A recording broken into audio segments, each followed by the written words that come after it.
Hello and welcome, my friends, to the Zenpreneur podcast. This is your host, Mario Lanzarotti, the Zenpreneur. Today, I have the honor of sharing the space with another powerful impact maker, a very interesting person. His name is Brandon Mehrgut. He is the co-founder and CEO of a wonderful company that started out as Shanghai Mindfulness, and today it is known as Modern Mindfulness. Brandon is an advisor to Fortune 500 companies such as Disney, Volvo, Volkswagen. In terms of mindfulness, he's a teacher, he's a facilitator, he's a coach, and really what he's most passionate about is about helping more people tap into the power of meditation to gain a more peaceful state in life. And today, I can't wait to dive in. Brandon, welcome to the show. Thank you for having me. It's an absolute pleasure. Brandon, tell me, what is mindfulness? There's so many definitions about that. I'm a bit confused when I hear mindfulness, and I'm wondering, how do you look at mindfulness? Depends on where in the world you are. If you're in China, we would say 正念. 正念 means correct mindfulness, a correct view that comes directly from the Eightfold Path in Buddhism. If you are in Japan, similar. If you are in America, then we're using this word of the most scientific way I could introduce it is metacognition without judgment. The Western popular view of mindfulness, coined by Jon Kabat-Zinn, is non-judgmental moment-by-moment awareness. But I just say to people, being aware of what's going on in your mind and having zero reactivity to that noise. That's a very powerful way of looking at it. And I want to ask you, so when I hear the term mindful, I always think of a full mind. But isn't that what you don't want to do? Because I also hear people, there's this famous Bruce Lee quote that says, "Empty your mind, be like water." So how do we address that? Am I allowed to curse on this podcast? Of course you are. Okay, fuck mindfulness. So first of all, I want to start with that is fuckmindfulness.com. You can visit me. No, I'm just joking.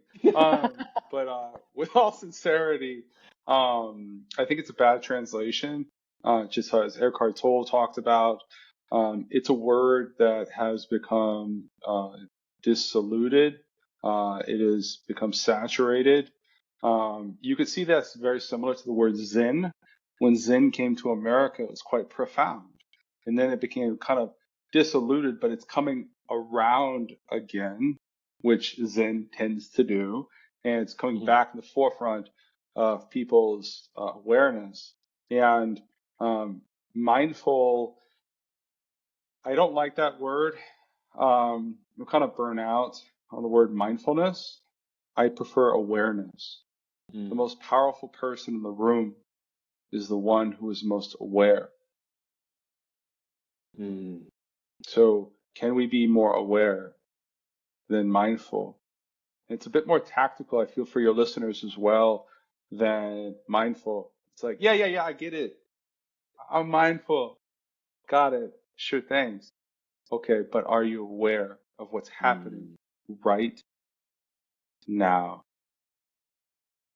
So it's different. So I like that. That's a lot more practical and a lot more easy to grasp. And I think what would be really powerful for our listeners, and even for the two of us, is to set the tone for the conversation that we are going to have. So would you be open to giving all of us a taste of creating a greater sense of awareness through, some of the meditations that you offer, maybe in a shorter format? Absolutely. Talking about meditation is like reading a textbook on skateboarding. So it's better to just get on the skateboard and fuck up. And fucking up is part of the process. Listening to a guided meditation is the equivalent of wearing a helmet. It's like it's a tool. to help. So it'd be my honor to take a moment to bring your listeners into a state of more awareness. Yeah. Beautiful. So can you take us into that? Yeah, of course. So in Zen, we meditate with our eyes open, but we don't have to just stare at each other in the screen. We look at a 45-degree angle, downcast, eyes half open. So you're letting just enough light in, and you're looking downcast, the chin slightly tucked.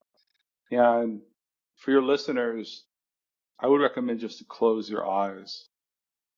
And what we're going to do is just become aware of what's here in this body, in this moment.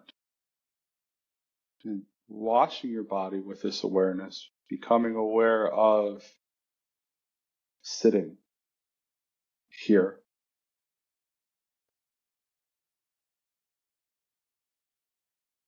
And allowing the body to relax, getting out of your own way, allowing it to relax. I'd invite a brief visualization, and this is one that has helped me. It's called the Assembly of Masters. So just for a moment, visualize a couple of great teachers in your life that have helped you. You may or may not have met them. They may or may not be still alive. And to see them sitting behind you in this meditation, giving you encouragement, proud that you're taking time to be more aware of this life. And just see your teachers there behind you with support and large, caring eyes, letting this visualization go and bringing the awareness to the body. Just resting on the simple awareness of the body. If the mind is busy, that's wonderful. This awareness exercise did not cause the mind to be busy. In this awareness exercise, you have discovered the mind was already busy. This is true power. This is true compassion. Seeing what's happening right here, right now. When we're just starting our journey with meditation training, it's skillful to learn to train the attention, train the awareness, to stabilize the mind, to train it to stay put on a point. In this case, we'll use the breath.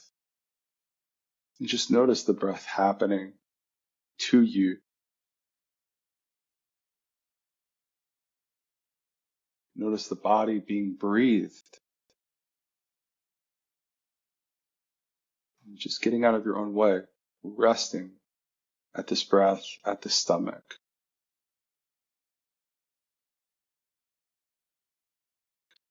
Practicing effortless effort.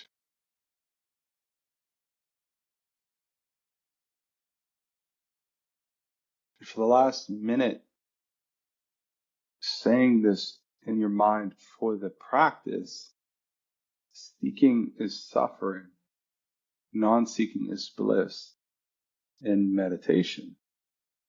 And just let it go. See if you can notice the last 10 breaths and just hold your awareness there with effortless effort.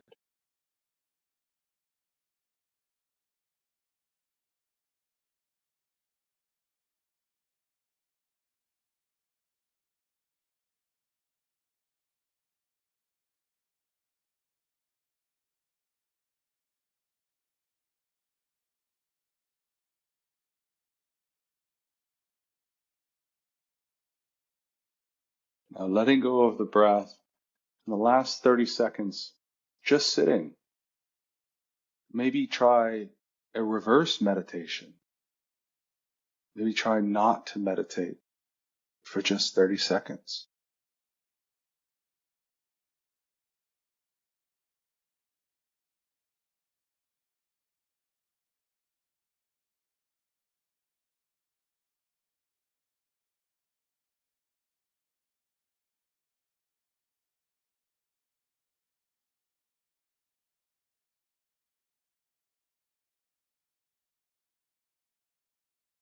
And taking one deep breath into the nose, fully in, slowly exhaling out of the mouth. And having a little stretch, however you want to stretch. I sometimes like to raise my hands above my head and look up, stretching the spine, the neck. And I like to look behind myself, stretching the spine further. And then the opposite side, looking behind you over your left shoulder. And you're free to move about the cabin. How'd it go? Wow, that was great. I feel really good. Good. Glad it was helpful. Thank you very much for guiding us through this experience, and I trust that the listeners are feeling a similar sentiment. And with that, tell me, Brandon, how did you become the man that you are today that is so deeply passionate about meditation? Take us back to where this all began for you. Sure. And for those who are on video, if you see my eyes darting left and back, it's me attempting to not look at myself on video. I'm new to this technology that you're using, but how did I become the man I am today? I think it's a good journey to share via Zenpreneurship, entrepreneurship, any ship that you may be on or may not be on. That journey didn't have a compass in the beginning. And it was about two things: moving towards what I love and moving towards what I hate. So I'll unpack that. My dad's from Cuba. He's still alive, and he moved from America to New York City when he was 12. And that was really hard on him. And he learned a lot about himself. And grew a business, not as a 12-year-old, but later on in life. And he got beat up because he couldn't speak English, so he learned judo. Got a black belt in judo, fought back, and suffice to say, he's been a fighter ever since. And if he heard this recording, he would agree. And I, as a younger person, saw that I was born into a world, a postmodern world of ease and flow and not war. And I thought to myself, well, this is a really nice world, but God damn it, I'm bored. And it's luxury. It's a luxury to be bored. And I really wanted to go towards Eastern philosophy, and I wanted to do something that scared me deeply. People's number one fear in life is usually two deep fears. Is either the fear of overwhelming violence or the fear of abandonment. Usually these are early childhood fears. And I wanted to face my fear of abandonment. So I was like, where's the furthest I could go? And what is in alignment with my vague vision for life is I will head to Japan. That's where I was set course. And as Zen is a central theme of your work, Zen was discovered in Japan, or it transcended into Japan. And for every one job I found in Japan, I found 12 in China. So I was like, you know what? I'm going to go to China. So I moved to China, extremely difficult. Didn't know the language. but I knew I was where I needed to be. I could only say, hello, fried rice, and I don't want it. I had one friend out of 1.35 billion people in the country, Wow. and he's a super nice guy. Kyle is his name. He's a big guy like me.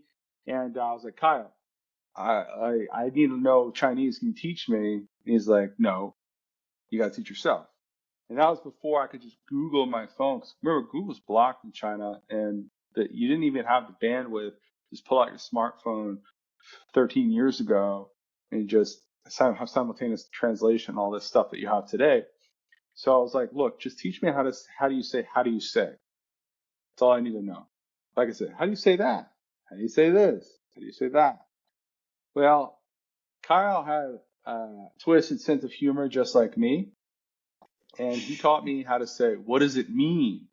And I thought, what does it mean? Is the same as how do you say? So Kyle's like, we're going to go to the market and we're going to test your Chinese. And I was super nervous. I was like, I don't want to do this, man. I don't want to talk to random strangers at a fucking supermarket. Like, this is really uncomfortable. I was like, wait. No. That's why I came to China, because it's really uncomfortable. That's why I did this.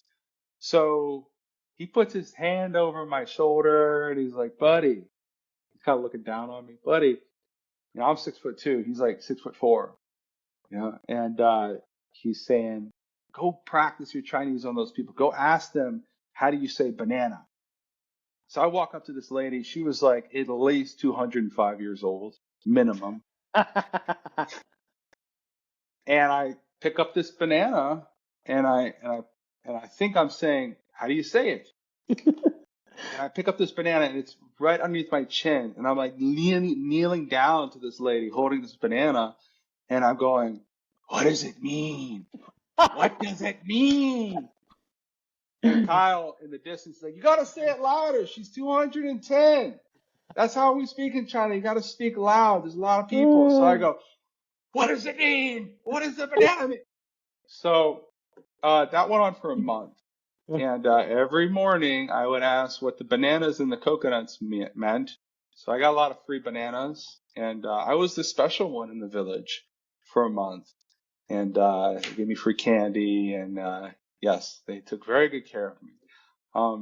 So I left that place in China, which was Hangzhou. And I said, what is the opposite of this place? And I went straight for the Himalayan mountains. And I lived in Yunnan province, north of Laos, for 5 years. And I started to get into more yoga, into more meditation. I met my wife in the mountains. She lives here with me in Austin, Texas. And she was traveling through the desert. She met me in the mountains of China. And I bet they became very content, meditating every day at 5,000 feet above sea level. It's like 2,800 meters or something. Kind of like Sky City, Cloud City, and Star Wars. And I was like, what would scare the shit out of me? Because that's why I came to this country. I'm from South Louisiana. At the time, the town I'm from, 23 years, 6,000 people. It's like, you know what? The one thing that would scare the crap out of me is going to Shanghai. And I wasn't one of those foreigners who was just going to move to China, move to the big city on the up and up, because that's easy. It sounds easy. But at that time, I was like, you know what? I want to move to this city of 25 million people because it scares me. So I moved there. First month was really tough. It was like the hottest summer of Shanghai. My flip-flops were melting on the cement. I was trying to find an apartment to live. And I never forget, I was at this apartment with a real estate person, and we were literally in the biggest apartment complex in the world. There's 150,000 citizens in this apartment complex. What? The average building size is about 45. Yeah, 45 stories. Wait, hold on. Go ahead. Did I hear this correctly? The apartment complex, a Yeah, complex of apartments that yeah, houses 150,000 people. yeah. 130, 150. What? Yeah, yeah, man. That's China, bro. That's 1.4 billion insane. people. Yeah, yeah. So I'm here, and I like go to the 35th floor of this apartment in China with this real estate lady, And she's like, look at the view outside this apartment. And I'm looking out the apartment and I'm seeing skyscrapers of apartments all in this area, which the Chinese name is Zhongyuan Ya Wanchang, means in Chinese means the two twin towers cities. But somebody thought it'd be fucking hilarious to call the whole place in English Costco. So I lived in Costco for like 5 years, and you can't make this stuff up, man. That's exactly what it says. Just the way you spell the Costco. So the real estate person was like, "This is the last apartment available in this apartment place." And I look at her, and my eyes get really squinty.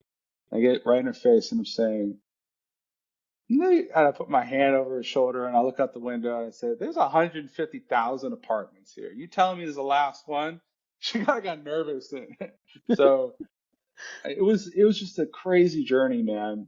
And after I found my apartment, just circling back to your question you asked me, I was like, I need to go to professional networking events. That's just how I was raised. So I started going to networking events. I went to this one event called like LinkedIn Marketing Networking Event.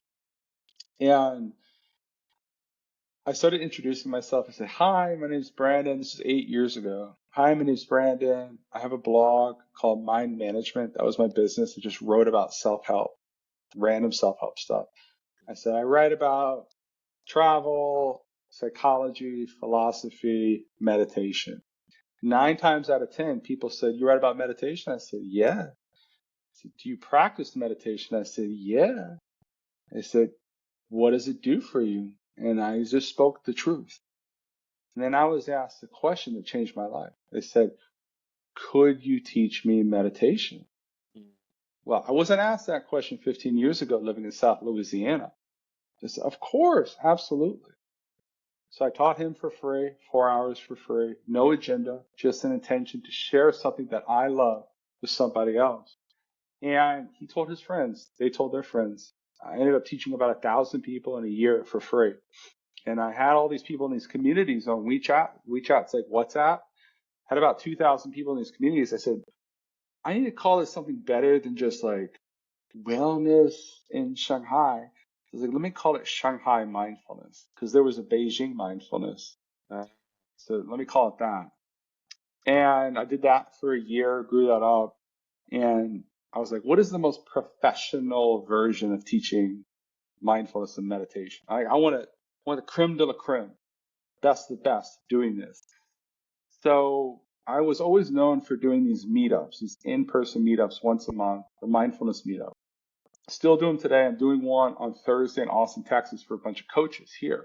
Super excited about it. And I had this meetup at this venue, like this health food venue. And there was this lady named Kimberly Ashton. And I was like, Kimberly, I was obsessed with like figuring this out. I was like, I gotta find the best meditation teacher in Shanghai. It must exist. And it was like a burning koan. I was like, I have to find a mentor. Where's my teacher? I said, Kimberly, I gotta find the most professional way of teaching meditation. Do you know anybody? And I asked everybody and their mama this question until I found it. And she was like, you need to meet Ting Ting. I was like, who the fuck is Ting Ting? She's like, she does corporate meditation training. I'm like, get out of here. There's not like, you can't bring meditation to companies. Can't do that. She's like, no, it's real. She does it. She works for this organization that they do it. So I go to the mall and meet Ting Ting. And I'm like, Ting Ting, are you filled with BS? Or you telling me the truth? I'm kind of a challenger, but that's like my way of like getting to the root of things. Because I want to know if somebody's going to hurt me. You know, I want to know like, hey, is this person going to cross me? So I tend to push people. And I try to push people with love. And she's like, yeah, I work for these people in Hong Kong, these British people in Hong Kong, and they run the China division. And I'm like, what are their names? Like Tony and Michelle. So I find Tony and Michelle in Hong Kong. And I'm like, you're not doing corporate meditation training. They're like, no, we are. I said, get out of here. You whack-a-mole. I said, no, we're doing it. You know, we train Microsoft, we train Accenture, we train Lego, we train Disney. It took me 6 months to actually believe what they were doing was true. And ironically, that kind of was what got me the job, because I was curiously skeptical. Yeah. And then they hired me as the youngest trainer at Potential Project because of my ability to grow community, I assume. And I worked for them for 4 years. And those beautiful people at Potential Project, by the way, I still believe that in terms of bringing meditation to corporations, Potential Project is the best of the best. I believe that. I think they're way more skillful than Google Search Inside Yourself Leadership Program. They've got they're nice people. Potential Project, though, they don't say mindfulness as much in corporations, but that's the core 20% of what they do. And I know the leaders, Jacqueline and Rasmus, they really focus on that and resilience training, leadership training. I don't work with them, no affiliation anymore. I'm just a fan because they changed my life. Jacqueline said, you changed your own life, Brandon. Mm-hmm. So I worked for them for 4 years, and they taught me to teach meditation to Lego, to Sonos, to Volkswagen, to Chevron, to Alibaba, to the FBI, to Maersk, the shipping company. And I never had that ability, and they really believed in me. Tony Dickel, he believes in me and what I did at that time. And he saw a young guy, super hungry, want to learn how to teach meditation to a different segment of people. Yeah. Then I did that for 4 years, moved to America. I was like, whoa, there's so many meditation teachers in America now. This is crazy. So I started training them in entrepreneurship, because I was like, if we can empower meditation teachers to share their message, we might have a chance in seeing awareness training or watching the mind become popularized in our lifetime. Note, I did not say meditation. Yeah. I said, could we make metacognition popularized in our lifetime? Like physical exercise wasn't before the 1950s. After the Industrial Revolution became a thing, because now we're all knowledge workers. Oh. So I started training these teachers in entrepreneurship, and I learned a lot. I learned a lot about running businesses, branding, consulting, lead generation. And 3 years later, there's this very interesting character that I need to follow up with. And he said to me, Brandon, you can't teach entrepreneurship to someone who doesn't want to be an entrepreneur. And my mind proceededly exploded. And then I realized, holy shit, you're right. I can't teach these meditation teachers to be entrepreneurs because they just want jobs. They just want to teach. They don't want to do the branding, the marketing, podcast, growing community, SEO. Like, I like that stuff because we're real entrepreneurs. We're kind of weird. Like, we have to like brainwash ourselves. Like, oh yeah, SEO, let's do it. Like, because what's the other option? You're like, oh, you do SEO. I don't want to do this. So these days, the vision's the same. How do we bring meditation to 10% of the world? We're starting with America. How do we bring meditation to 40 million citizens? And what would a world like that look like? I'm not naive to think everybody's going to be meditating. But what would a world look like where it's popularized to look within once a day for a minimum of 3 to 5 minutes? We know as a species, it's helpful. Just like we found out 80 years ago, it's helpful to exercise. Well, Tell me, let's go into a little bit more of a utopia. Just a little bit more. okay. What do you think will happen when 10% or when 40 more million people will start to meditate on a daily basis, what will the impact be on this country, on this nation? What do you think will start to disappear or disappear completely? The illusion of a separate self. The idea that you are this body and it's totally separated from everything else. That will start to dissipate. You are not just your body. When you sit up off that chair, heat is left over. That's you. When you hear all these sounds around you, that's part of you. You were born into this world and you'll die out of it. But to understand at an intuitive level that you are not separate. What arises from the inside of inseparability is compassion, wisdom, selflessness. What would the world look like if the leaders of America had 1% more selflessness? And it wasn't just about the individual. It was more about the whole.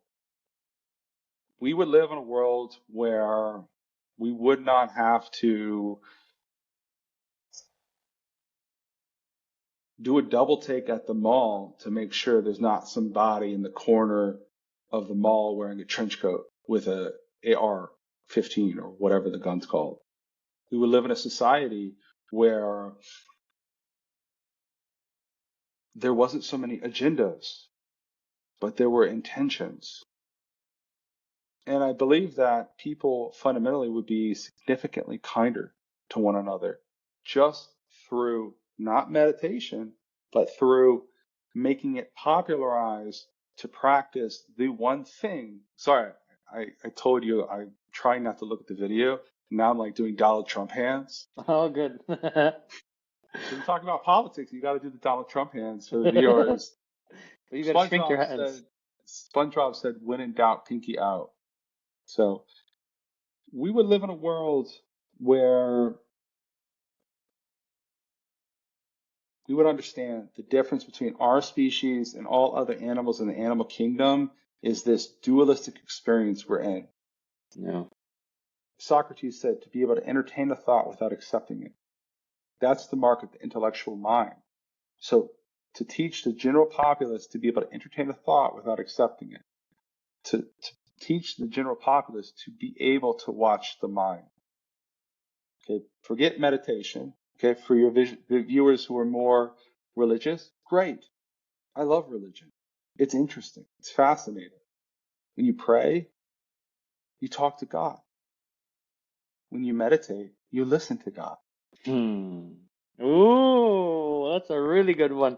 When you pray, you talk to God. When you meditate, you listen to God. I love that. It's about, thank you.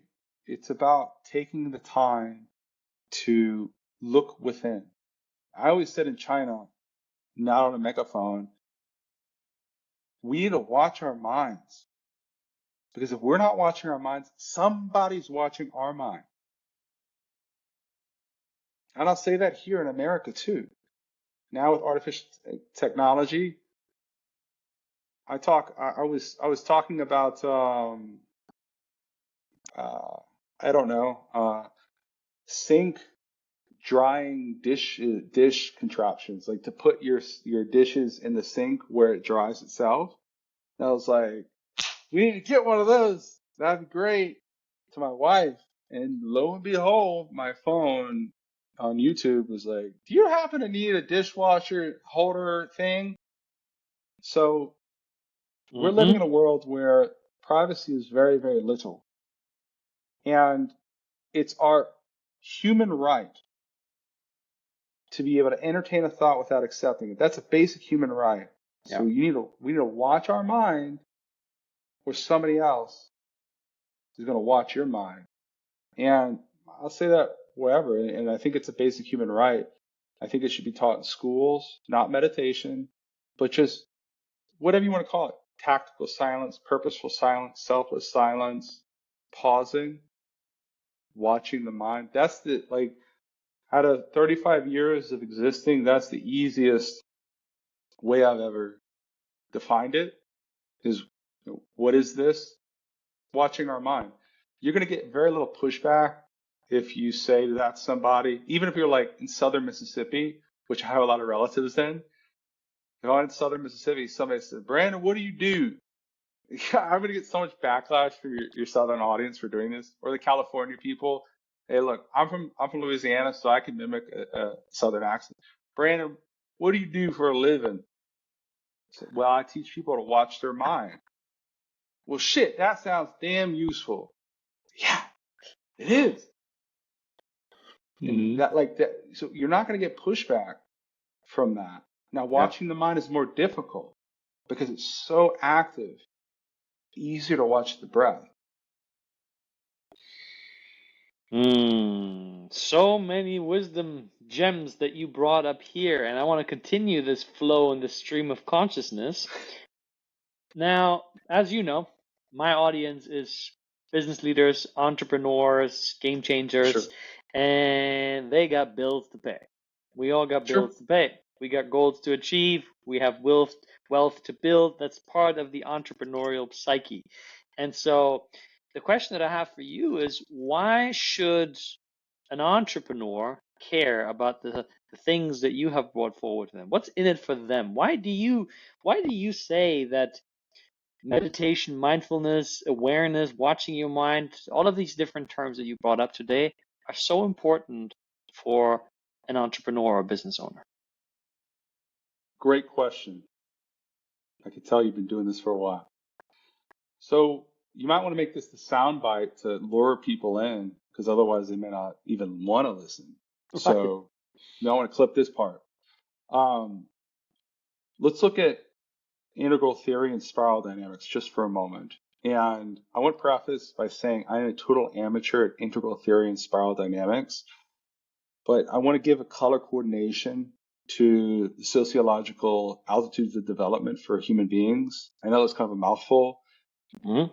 We have different color coordinations to the altitudes of development for human beings, and this is a very elementary way of explaining it. You have red, amber, orange, and green. Red is martial. Red is like fight, flight, freeze. Gang members, police officers have to deal with that. More of like communist martial arts. When I go train jiu-jitsu tonight, that's very red. And it's also a little green. Red is like power. Would you say then, just because you're mentioning that hustle and grind is red? No. Okay. It can be a little bit. Let me complete the chart. It's very similar to Maslow's hierarchy of needs. Amber is kind of where I'm from. Amber is religious, like people in the South or people in the countryside, good old country folk. Just put your head down low, work hard, go to church on the weekends. Everything's going to be all right. All right, all right. That's Amber. Follow the rules. Be a good religious person. Then you have orange. Orange is status, money, power, fame, performance. A good mnemonic for orange is Donald Trump's face is orange. I love it. So that's orange. And I would say entrepreneurship is very orange. And there's an orange articulation of meditation, but I'm going to give you an articulation of meditation for every altitude of development in this elementary example of spiral dynamics. So orange is power, status, money, winning. We got to win. We got to win, win, win, as DJ Khaled would always say. Then we have green. And Austin, Texas, San Francisco, Portland, Colorado, Denver, Colorado, Boulder, Colorado. These are very green places. We're not religious. We're spiritual. Emotions are very important, and you should not say anything to offend anybody, and everybody's equal. Now, there's mean green and there's good green. The green people can be passive aggressive, but also green people can be emotionally intelligent, and sensitive. The aim is to be integral. Can we dip into all altitudes of development without judging one or the other, saying, Right. oh, now red can't see amber, amber can't see orange, orange can't see green. Green can see orange, orange can see amber, and amber can see red. A red interpretation of meditation is that when you meditate, the most powerful person in the room is the one who is most aware. You can be aware of everything and look behind your head. So when you're out there, you're safe. When you throw that punch, you're throwing it through the other person. That's a red interpretation. An amber interpretation is when you meditate, you listen to God. When you pray, you talk to God. That's an amber articulation of meditation. Here's an orange articulation of meditation. This is why we meditate. Our attention affects our choices. Our choices affect our actions affect our results. Therefore, there's a direct correlation with high attention and high results. And your most precious asset is your time and your attention. And when you're practicing mental fitness, you're protecting your time. You're protecting your attention. And meditation is going to help you have innovation. Where were you the moment you had the best idea of your life? The commonality through the birth of great ideas is silence. Typically, it's silence or a flow state. Usually it's silence. That's an orange interpretation of meditation. I'm sugarcoating the pill for your audience. Maybe one's going to get them. The green interpretation of meditation, it depends on your generation for green. In my generation, we would say we're connecting to the universe. In the Gen Y interpretation of green, we're connecting to spirit. We are connecting to the source. We are connecting to the quantum field. Joe Dispenza fans? What? And everything is interconnected, and you are having this experience of your true essence, your true nature. That's a green interpretation of meditation.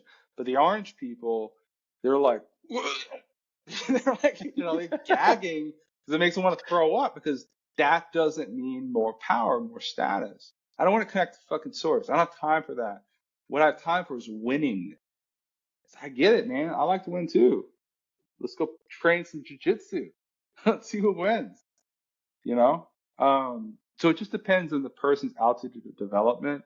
But for your audience, entrepreneurship is you want to cultivate laser focused attention and fine tune that. And the best way to train your attention is to rest it on a point and bring it back and bring it back. You're going to be Karate Kid catching flies with chopsticks after we're done with you. And you also, in these turbulent times, you want to have greater degrees of self-awareness and resilience. Who can stick it through? When you're building your dream and you're $50,000, $100,000 in debt, and you have the next round of investment coming, and you're on stage and they're all looking at you, can you keep it calm, cool, and connected? Take a breath. You got it. Calm. Talk from beyond the mind. Talk from your heart. That's where we start. So it just depends on where they're at on the spectrum. And there's way more of spiral dynamics than what I said. I'm an amateur, so if we have any integral theory people, don't give me too much backlash on it. I know nothing about that. I think you made a really good point and a case for that, and I like the sort of the different categories and looking at the nature of entrepreneurship and this whole point of they want to win. They're out there because they want to achieve, and the best way for us to integrate this more holistic way of living life is to play into their cards. Is not into say what you're doing is wrong. stop doing that. It's bad. You need to sort of be more chilled. And what you're saying is, as an entrepreneur, the key factor to helping you succeed at a greater level is really understanding the mechanism behind decision making.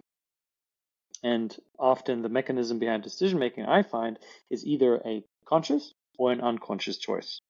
And so if you make an unconscious choice, you are by default repeating something that you've already done, because your mind will go to the past for referencing what's the best way to make that decision right now. Should I invest here? Should I invest here? And then if you're in this reactive state, your mind will go, do what you've already done because that feels safe and that gives me the sense of control. The conscious choice is really where you get to apply new learning, where you get to say, oh, okay, I went to Brandon's course, I listened there, and he told me that I should double down on SEO. And I've never done SEO really. But then you can hear the mind kicking in. It's like, oh, but are you sure that's going to work? Just try harder on sending out more DMs. And in that moment, when you can take a deeper breath and you can be in your center, you actually can say, okay, you know what?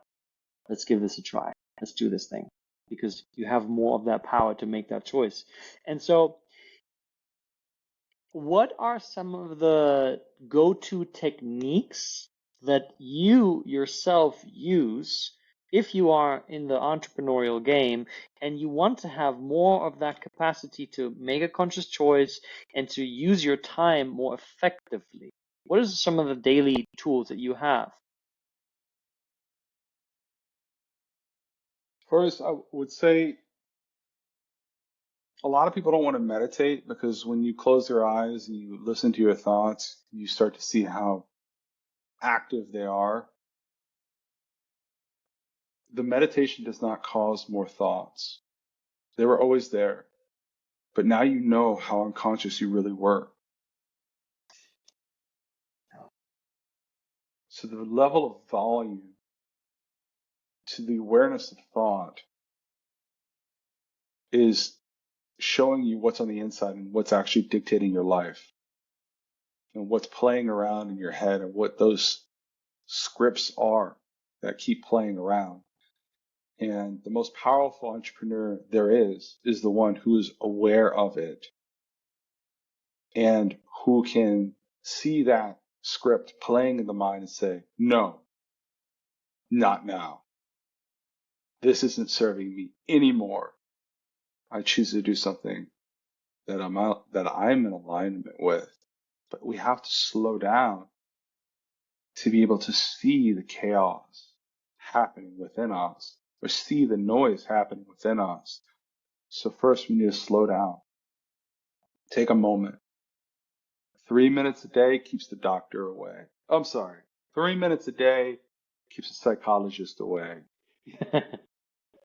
And hopefully the psychiatrist, which I didn't know what the difference was when I was in college.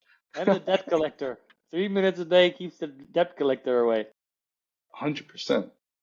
100%. So when I was a teenager, I started meditating and I would try on a Saturday for 30 minutes. I would not recommend folks to start trying on that Saturday for 30 minutes and saying, this shit don't work. Start small. Cultivate purposeful silence starting at 3 minutes a day. Awareness on the breath. Just watching the breath. Allow yourself to be breathed. And just watch. My first Chinese organization was called Jingguan Qibian. So for your Chinese listeners, they might be a little impressed by that name because it's a very ancient name. It means to wait and see. Lao Tzu talked about this. Who can wait for the mud to settle? Who can wait for the 10,000 things to become 5,000? 5,000 to become 1,000? The one to become none? And what is left is unreasonable joy. Beyond mind. We've gone beyond mind. That takes a while to ease into, which is already there. So starting at 3 minutes a day, habit stacking, not asking you to totally rewire your morning routine. I'm just saying, if your morning routine is wake up, ram your head through a pot of coffee, and then run out the door, why don't you just dip your forehead into a pot of coffee instead of ramming your head into it? And now you have 3 minutes to spare and just sit there with no agenda, just an intention and enough mental fortitude to know, you know what? That babbling bog man on that podcast I listened to one day, I'm just going to try to just sit and watch. And at this point in my life, I know that that's useful for me to just watch the mind. Forget meditation. Just sit there. Watch your mind. Remember, it's easier to start watching the breath. And you can count your breath on each exhalation from 1 to 10, repeating. So inhale, exhale, 1. Inhale, exhale, 2. Inhale, exhale, 3 to 10, and repeating. And just doing that for 3 minutes. This acts as a mantra, and it'll supersede thought.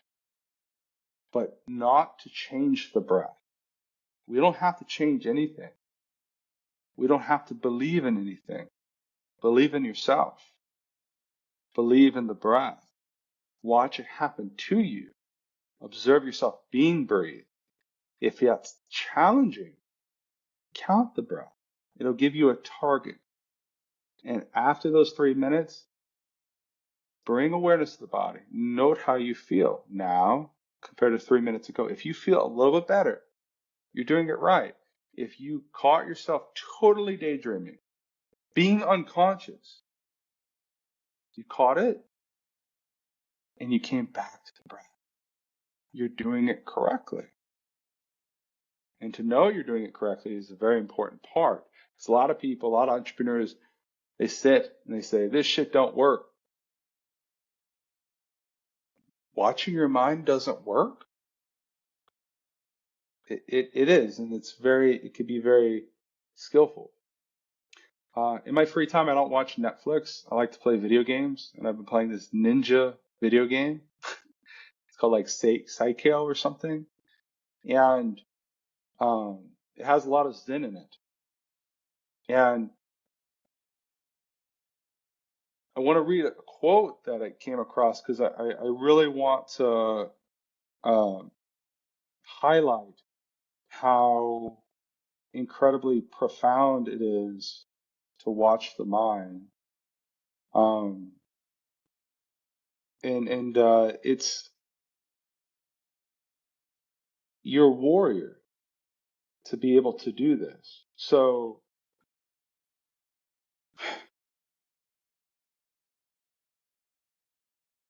can you, on a daily basis, confront the mind? Look within. That to me, is the ultimate warrior. You're the most courageous person because where does the fear come from? Within. Where does the doubt come from? Within. Where does the dreams, the hopes? Within. Can you face it for 3 minutes a day? Do you have what it takes to do that? To confront what is within you? You're a fucking warrior.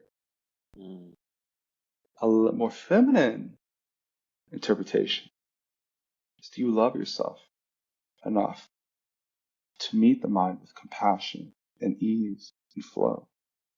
Do you honor yourself enough to do that? Are you ready? Mm-hmm. So I'm kind of like a machine gun for your audience because one thing is going to stick for somebody. And my wish for you all is you start watching the mind more. Because if we could do this as a society, there would be more kindness in the world. And modern self-help is like drinking water through a fire hose. Where do you begin? and you throw religion and spirituality into the mix, where do you start? Start from within. Just watching. Jin Guan Qi Bian. Just wait, watch, and see. And then you can choose your own adventure from there. If you want to be a Muslim, be Muslim. If you want to be a Christian, be a Christian. If you want to be Jewish, be Jewish. If you want to be Buddhist, be a Buddhist. If you want to be atheist or agnostic, do that. But by golly, watch the heart mind every day. So, there's my mic. Boom! Sorry, man. I'm kind of a character. I apologize. I love it. Nothing to apologize. You gave so much value and so much insight, and you do it in a way. You surprised me, because when I first got into this world of Zen, I was hesitant, because I was like, Zen is like sitting under the bodhisattva tree, and you're just being soft spoken, being that. And now I see you, and you're cursing. I like to curse. You play video games. I like to play video games sometimes. I'm like, this is refreshing, because as part of the Zenpreneur mission, I want to bring higher consciousness into the masses of entrepreneurs, and also make it cool, because cool things stick, and Let me you did help that. you with that. I thank you, brother. Thank you so much for your kind words. I want to help you with that just a little bit, because I know we only have a couple minutes left. There are two schools of Zen, and this is going to really make you like your brand probably even more, and probably your listeners. Legend has it that thousands of years ago, they started practicing Zen in Japan. And the two schools are Soto and Renzai. Legend has it that the samurai figured out that the monks were not afraid of death. And they thought, you're not afraid of death, you could be the ultimate warrior. Mm. So legend has it that the samurai asked the monks, please teach us meditation. I reckon they told them, said, you will teach us how to meditate. That then became Rinzai Zen. Rinzai Zen is very rare in America. It still lives on in Japan. Rinzai Zen is warrior Zen. I'm a part of an organization that practices Rinzai Zen. So we're a bunch of crazy guys like me. There's patient Zen and inpatient Zen. I'm a part of inpatient Zen. Both will take the same amount of time, but it's a little bit more theatrical. It's the Zen school where they use koans. Who was your original face before your mother and father met? These koans. What is the sound of one hand clapping? What is the finger pointing to the moon? That's Rinzai Zen. So it's a little bit different. It's a little bit more theatrical. I think that is much better for this country because it's a little bit more intense. It's not like, there's a flower, baby. No. I love it. I love it. Brandon, you have been an absolutely amazing guest. What's the best way for my audience to connect with you? Best way for your audience to connect with me is to go to Zision.com. That's ZISSION.com. That is short for Zen Vision. So when you meditate, have Zen Vision. Open your eyes. That's where the cookies are. That's where the present is. So Zision.com. It's basically mission with a Z. Zision. Find me there. I love it. And I will be sure to add all of your social media in the show notes along with the website. Brandon, thank you so much for being an amazing guest on the Zenpreneur podcast. I'm sure it will not be the last time. And with that, we are complete. And thank you, my friend, for being a loyal listener of the Zenpreneur podcast. And I will see you on the next episodes.